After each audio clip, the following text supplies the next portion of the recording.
Kejela Meghalaya shen kan pau kum kejakai lekai kriket ke bapau ha na kejingdan kamadan lekai ke bayo ringkat kerdan ha kepertai. Kejingshna ya kini kamadan indoor stadium kadang yak nata kamadan kut kalang Bhoirymbong ke bedon hari Bhoi district. Kejinglut banshna ya kini ke indoor stadium ke babiang nadong shedong na lor ke jakasum ne swimming pool ke bakot sheduk ke arpo kulur tam ha ke benta ke beningkong ne ke first phrase lingba kejing bay pisa ke Board of Cricket Council of India but kadai ke beningkong hajala Meghalaya banyo yakum kani ke stadium.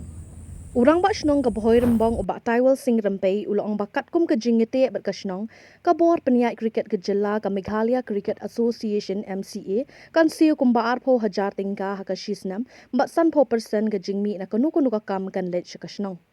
Lingba kani ke stadium ke Meghalaya kan rong ha ke map jong ke ri India bat ke perthai bandon kum kani ke jakai lekai kriket. Hagju ke port urang bak shnong ulap pentep baya kamadan kenjat bol en seshna kam sharom kani kamadan kriket. Lihat keneka cricket indoor stadium facilities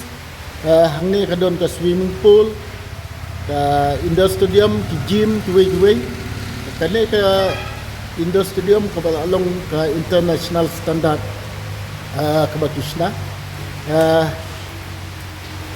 kalau ke ba ke eastern ribhoi ni sene bro kuwe kan rung hakamap jong ka ri India ba jong ka perthai bro koi om tang ka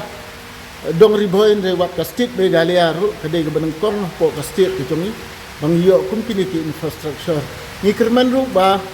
leng ba ka BCCI ba ka MCA